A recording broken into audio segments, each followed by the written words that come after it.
이 만성염증이 이제 오래되면 여기저기 통증이 생기고 종양도 생길 수 있고 마지막 종착점이 암이 되는 거예요.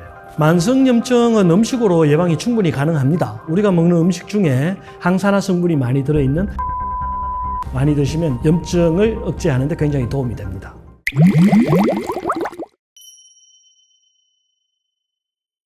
사람이 건강하다, 질병이 생겼다를 구분하는 기준선이 염증입니다. 우리 몸에 뭔가 문제가 생기면 제일 먼저 생기는 변화가 염증이거든요. 그래서 염증이 처음 생기면 그걸 급성염증이라고 하고, 급성염증은 이제 금방 생긴 거니까 우리 몸의 면역력에 의해서 금방 회복이 돼요. 그런데 그 급성염증이 잘 낫지 않고 계속 지속적으로 염증 반응을 보이는 것을 만성염증이라고 하거든요. 이 만성염증이 이제 오래되면 여기저기 통증이 생기고 종양도 생길 수 있고 마지막 종착점이 암이 되는 거예요. 염증이라는 것이 근육에만 생기는 것은 아니고요. 피부에도 염증이 생기잖아요. 신경에도 염증이 생깁니다. 그래서 뇌신경에 염증이 생기죠. 염증이 생긴 곳은 그 부위가 손상이 되고 원래 있던 세포가 없어지고 약해지고 소실되는 거죠.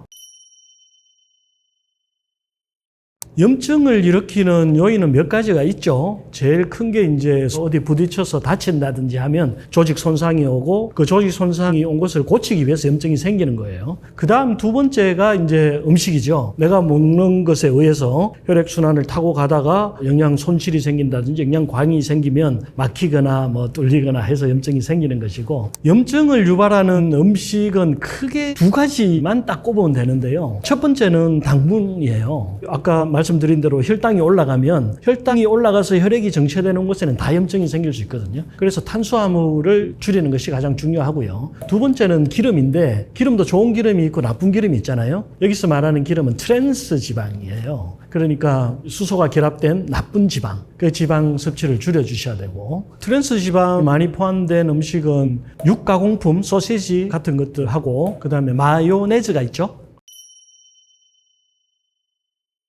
만성염증은 음식으로 예방이 충분히 가능합니다. 우리가 먹는 음식 중에 약간 쌉쌀한 음식들 있죠. 쓴맛을 가진 음식들이 되게 항산화 작용이 굉장히 강합니다. 그래서 그런 야채들 많이 드셔주시면 좋고요. 과일 얘기할 때 항상 항산화제 얘기하잖아요. 항산화 성분이라는 것이 식물이 자외선이나 벌레 그런 것들을 이겨내기 위해서 만들어내는 식물의 면역 물질이에요. 그 항산화 물질을 우리가 먹어서 우리 몸 건강에 도움을 받고자 하는 것이기 때문에 항산화 성분이 많이 들어있는 과일, 야채 많이 드시면 염증을 억제하는 데 굉장히 도움이 됩니다. 첫째, 베리류가 항산화력이 굉장히 강합니다. 딸기를 스트로베리라고 하잖아요. 블루베리도 있고 라즈베리도 있고, 이렇게 베리라고 이름 붙은 음식들이 레스베라트롤이라는 성분이 들어있는데 주로 껍질에 들어있습니다. 그 보라색 껍질에. 그 성분이 이제 항암작용, 항염증 작용이 굉장히 강하죠. 그래서 레스베라트롤을 섭취하기 위해서는 블루베리를 껍질째 먹는 것이 좋고요. 포도도 껍질을 좀 씹어 먹으면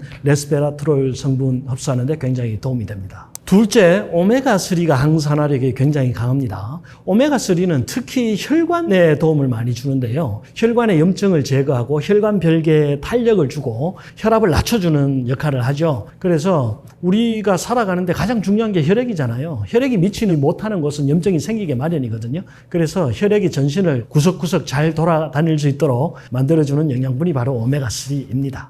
오메가3가 제일 많이 들어있는 음식은 등푸른 생선이죠. 고등어 같은 것들이고요. 그 다음에 들기름이 아주 많이 들어있고요. 아마씨에도 많이 들어있습니다. 셋째, 십자화학식물인데요. 콜리플라워, 양배추, 케일, 청경채 이런 것들이죠. 십자화학식물이 좀 쓰잖아요. 먹으면 그 쓴 성분이 항산화 작용을 하는 겁니다. 설포라판이라는 성분인데요. 이 설포라판 성분이 항염증, 항암 작용이 굉장히 강합니다. 그 외에 만성염증을 제거하는 음식을 하나 더 추천드리면 ABC 주스가 좋습니다. 당근, 사과, 비트가 들어있는 주스죠. 당근이 베타카로틴이라는 항산화제가 들어있고요. 사과는 펙틴이라는 식이섬유가 들어있습니다. 비타민C도 풍부하고. 그다음 비트가 굉장히 중요한데요. 이 비트에 혈관을 확장시키고 의혈을 제거하는 성분들이 많이 들어있습니다.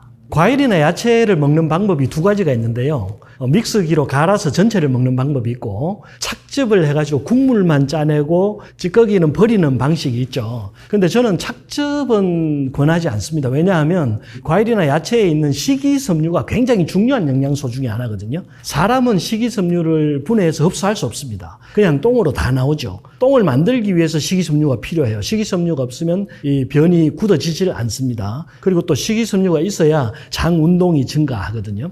설사를 할 때도 식이섬유가 있어야 수분을 흡착해서 변이 묽어지는 것을 방해해 주고요. 그 다음에 식이섬유가 중요한 것은 유산균의 먹이가 돼요. 유산균이 식이섬유가 없으면 잘 생육을 하지를 못합니다. 그래서 과일을 먹을 때, 채소를 먹을 때는 식이섬유를 같이 먹어야 완전한 영양분을 흡수하는 겁니다. 착즙을 하게 된 비타민이나 미네랄은 먹을 수 있지만 실제로 가장 중요한 것은 버리는 것과 같죠.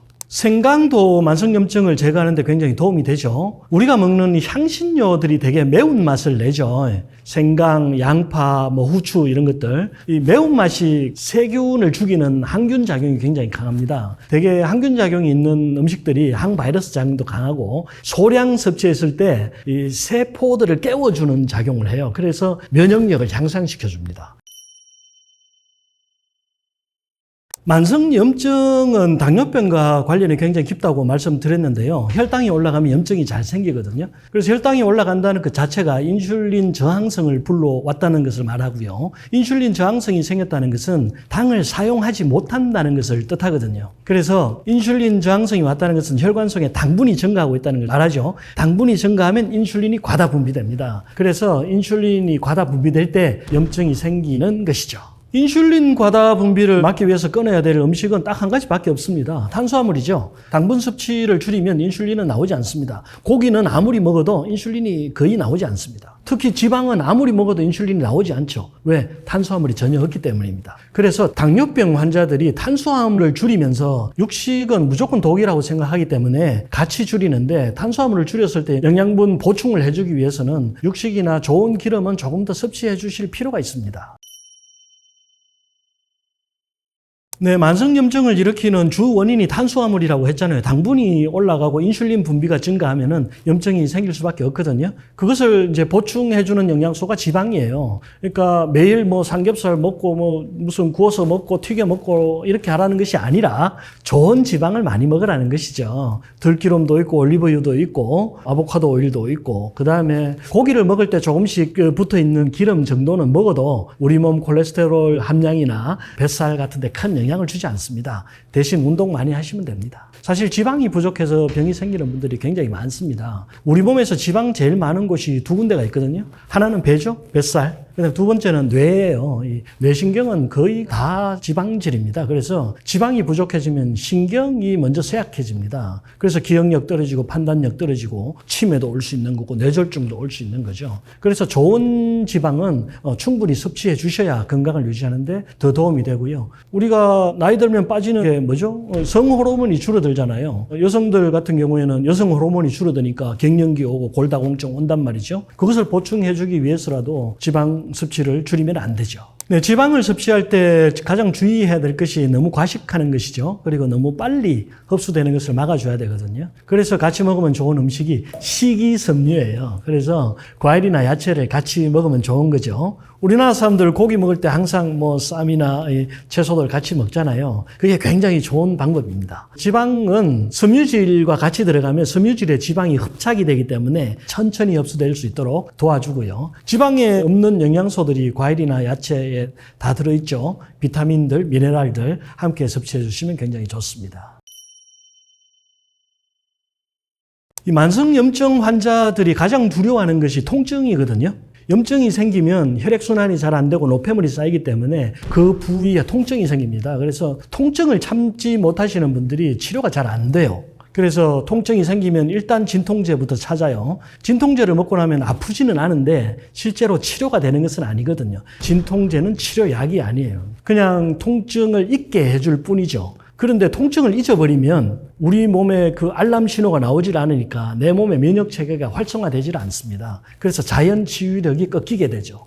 그래서 약간의 통증은 참아주시는 것이 치료하는 데 더 도움이 된다. 그 부분 좀 주의해 주시면 좋겠습니다. 사람은 먹는 것이 굉장히 중요하죠. 내가 먹은 음식이 내 몸의 구성 성분이 되는 거예요. 어제 먹은 라면 중에 일부가 내 몸의 일부가 되는 거예요. 1930년대에 쇤하이머라는 과학자가 실험을 했는데요. 먹은 음식이 곧바로 우리 몸의 분자 수준에서 교체가 된다고 합니다. 라면에 들어있는 수소, 산소, 질소가 내 몸에 들어오면 조금 있으면 그게 손가락, 발가락에 있는 세포의 성분으로 바뀐다는 거예요. 그래서 내가 뭘 먹느냐가 내 몸을 구성하는 것이기 때문에 조금 더 좋은 음식을 먹는 것이 건강을 유지하는 데 더 중요하다. 이렇게 생각해 주십시오.